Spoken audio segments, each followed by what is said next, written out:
too. It was quite something. It will be traveling further than any manned rocket has ever flown and will very substantially pass the moon, go around it, and come back home from a distance that has never been done before. It's amazing. They are on the way, and God bless them. These are brave people. We want to God bless those 4 unbelievable astronauts. As we speak this evening, it's been just 1 month since the United States military began Operation Epic Fury, targeting the world's #1 state sponsor of terror, Iran. In these past 4 weeks, our armed forces have delivered swift, decisive, overwhelming victories on the battlefield, victories like few people have ever seen before. Tonight, Iran's Navy is gone. Their Air Force is in ruins. Their leaders, most of them, terrorist regime they led, are now dead. Their command and control of the Islamic Revolutionary Guard Corps is being decimated as we speak. Their ability to launch missiles and drones is dramatically curtailed, and their weapons, factories, and rocket launchers are being blown to pieces. Very few of them left. Never in the history of warfare has an enemy suffered such clear and devastating large-scale losses in a matter of weeks. Our enemies are losing in America, as it has been for 5 years under my presidency, is winning, and now winning bigger than ever before. Before discussing this current situation, I also want to thank our troops for the masterful job they did in taking the country of Venezuela in a matter of minutes. That hit was quick, lethal, violent, and respected by everyone all over the world. After rebuilding our military during my first term, we have by far the strongest military anywhere in the world. And now we're working along with Venezuela and are, in a true sense, joint venture partners. We're getting along incredibly well in the production and sale of massive amounts of oil and gas, the second largest reserves on earth after the United States of America. We're now totally independent of the Middle East, and yet we are there to help. We don't have to be there. We don't need their oil. We don't need anything they have, but we're there to help our allies. Tonight, I want to provide an update on the tremendous progress our warriors have made in Iran and discuss why Operation Epic Fury is necessary for the safety of America and the security of the free world. From the very first day I announced my campaign for president in 2015, I have vowed that I would never allow Iran to have a nuclear weapon.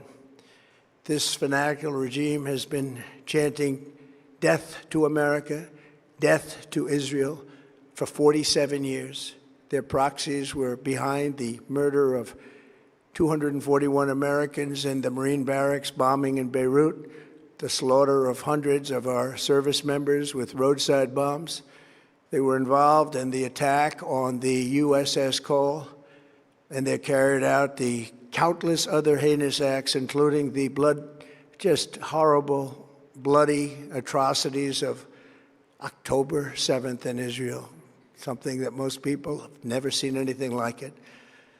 This murderous regime also recently killed 45,000 of their own people who were protesting in Iran. 45,000 dead. For these terrorists to have nuclear weapons would be an intolerable threat. The most violent and thuggish regime on earth would be free to carry out their campaigns of terror, coercion, conquest, and mass murder from behind a nuclear shield. I will never let that happen, and neither should any of our past presidents. This situation has been going on for 47 years and should have been handled long before I arrived in office. I did many things during my 2 terms in office to stop the quest for nuclear weapons by Iran first, and perhaps most importantly, I killed General Qasem Soleimani in my first term. He was an evil genius, brilliant person, a horrible human being, however. the father of the roadside bomb, and he lived. Just horrible what he did. Iran would have been perhaps in far better, stronger position. Had he lived, we would have had probably a different conversation tonight. But you know what? We'd still be winning and winning big. And then, very importantly, I terminated Barack Hussein Obama's Iran nuclear deal, a disaster. Obama gave them $1.7 billion in cash, green cash. Took it out of banks from Virginia, D.C., and Maryland, all the cash they had. He flew it by airplanes in an attempt to buy their respect and loyalty, but it didn't work. They laughed at our president and went on with their mission to have a nuclear bomb. His Iran deal would have led to a colossal arsenal of massive nuclear weapons for Iran, and they would have had them years ago, and they would have used them. It would have been a different world. There would have been no Middle East and no Israel right now, in my opinion, the opinion of a lot of great experts, had I not terminated that terrible deal. And I was so honored to do it. I was so proud to do it. It was so bad right from the beginning. Essentially, I did what no other president was willing to do. They made mistakes, and I am correcting them. My first preference was always the path of diplomacy, yet the regime continued their relentless quest for nuclear weapons and rejected every attempt at an agreement. For this reason, in June, I ordered a strike on Iran's key nuclear facilities, an Operation Midnight Hammer. Nobody's ever seen anything like it. Those beautiful B-2 bombers performed magnificently. We totally obliterated those nuclear sites.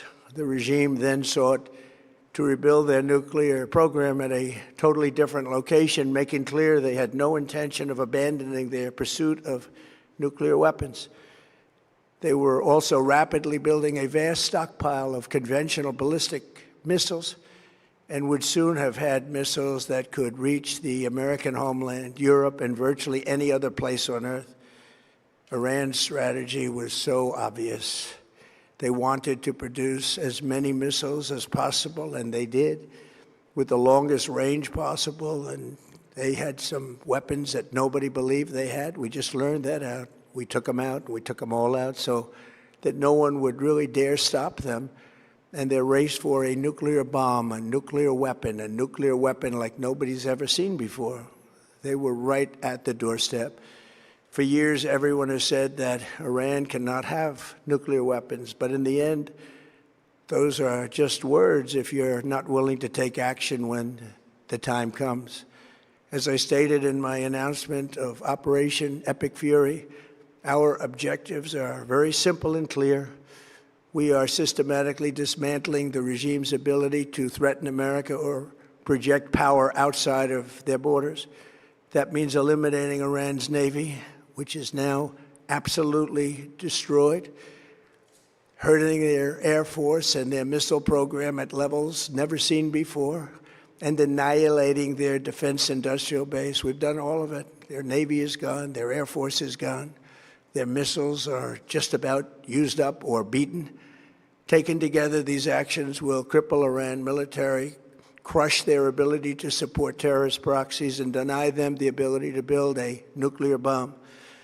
Our armed forces have been extraordinary. There's never been anything like it militarily. Everyone is talking about it, and tonight I'm pleased to say that these core strategic objectives are nearing completion. As we celebrate this progress, we think especially of the 13 American warriors who have laid down their lives in this fight to prevent our children from ever having to face a nuclear Iran. Twice this past month, I have traveled to Dover Air Force Base, and it's been something. I wanted to be with those heroes as they return to American soil, and I was with them and their families, their parents, their wives, their husbands. We salute them, and now we must honor them by completing the mission for which they gave their lives. And every single one of the people, their loved ones said, "Please, sir, please finish the job," every one of them. And we are going to finish the job, and we're going to finish it very fast. We're getting very close. I want to thank our allies in the Middle East, Israel, Saudi Arabia, Qatar, the UAE, Kuwait, and Bahrain. They've been great, and we will not let them get hurt or fail in any way, shape, or form. Many Americans have been concerned to see the recent rise in gasoline prices here at home. This short-term increase has been entirely the result of the Iranian regime launching deranged terror attacks against commercial oil tankers in neighboring countries that have nothing to do with the conflict. This is yet more proof that Iran can never be trusted with nuclear weapons. They will use them, and they will use them quickly. It would lead to decades of extortion, economic pain, and instability worse than we can ever imagine. The United States has never been better prepared economically to confront this threat. You all know that. We built the strongest economy in history. We're going through it right now, the strongest in history. In 1 year, we've taken a dead and crippled country. I hate to say that, but we were a dead and crippled country after the last administration and made it the hottest country anywhere in the world by far, with no inflation, record-setting investments coming into the United States, over $18 trillion, and the highest stock market ever, with 53 all-time record highs in just 1 year. It all positioned us to get rid of a cancer that has long simmered. It's known as the nuclear Iran, and they didn't know what was coming. They've never imagined it. Remember, because of our Drill Baby Drill program, America has plenty of gas. We have so much gas. Under my leadership, we are #1 producer of oil and gas on the planet, without even discussing the millions of barrels that we're getting from Venezuela. Because of the Trump administration's policies, we produce more oil and gas than Saudi Arabia and Russia combined. Think of that, Saudi Arabia and Russia combined. And that number will soon be substantially higher than that. There's no country like us anywhere in the world, and we're in great shape for the future. The United States imports almost no oil through the Hormuz Strait and won't be taking any in the future. We don't need it. We haven't needed it, and we don't need it. We've beaten and completely decimated Iran. They are decimated, both militarily and economically and in every other way. And the countries of the world that do receive oil through the Hormuz Strait must take care of that passage. They must cherish it. They must grab it and cherish it. They can do it easily. We will be helpful, but they should take the lead in protecting the oil that they so desperately depend on. So to those countries that can't get fuel, many of which refuse to get involved in the decapitation of Iran, we had to do it ourselves. I have a suggestion. #1, buy oil from the United States of America. We have plenty. We have so much. And #2, build up some delayed courage. Should have done it before. Should have done it with us, as we asked. Go to the Strait and just take it, protect it, use it for yourselves. Iran has been essentially decimated. The hard part is done, so it should be easy. And in any event, when this conflict is over, the Strait will open up naturally. It'll just open up naturally. They're going to want to be able to sell oil because that's all they have to try and rebuild. It will resume the flowing, and the gas prices will rapidly come back down. Stock prices will rapidly go back up. They haven't come down very much, frankly. They came down a little bit, but they've had some very good days over the last couple of days. We've done actually much better than I thought, but we had to take that little journey to Iran to get rid of this horrible threat. With our historic tax cuts, where people are just now talking about receiving larger refunds than they ever thought possible, they are getting so much more money than they thought. That's from the great, big, beautiful bill. Our economy is strong and improving by the day, and it will soon be roaring back like never before. It will top the levels that it was a month ago. I've made clear from the beginning of Operation Epic Fury that we will continue until our objectives are fully achieved. Thanks to the progress we've made, I can say tonight that we are on track to complete all of America's military objectives shortly, very shortly. We're going to hit them extremely hard over the next 2 to 3 weeks. We're going to bring them back to the Stone Ages where they belong, In the meantime, discussions are ongoing. Regime change was not our goal. We never said regime change, but regime change has occurred because of all of their original leaders' death. They're all dead. The new group is less radical and much more reasonable. Yet if during this period of time no deal is made, we have our eyes on key targets. If there is no deal, we are going to hit each and every one of their electric generating plants very hard and probably simultaneously. We have not hit their oil, even though that's the easiest target of all, because it would not give them even a small chance of survival or rebuilding. But we could hit it, and it would be gone, and there's not a thing they could do about it. They have no anti-aircraft equipment. Their radar is 100% annihilated. We are unstoppable as a military force. The nuclear sites that we obliterated with the B-2 bombers have been hit so hard that it would take months to get near the nuclear dust, and we have it under intense satellite surveillance and control. If we see them make a move, even a move for it, we'll hit them with missiles very hard again. We have all the cards, they have none. It's very important that we keep this conflict in perspective. American involvement in World War I lasted 1 year, 7 months, and 5 days. World War II lasted for 3 years, 8 months, and 25 days. The Korean War lasted for 3 years, 1 month, and 2 days. The Vietnam War lasted for 19 years, 5 months, and 29 days. Iraq went on for 8 years, 8 months, and 28 days.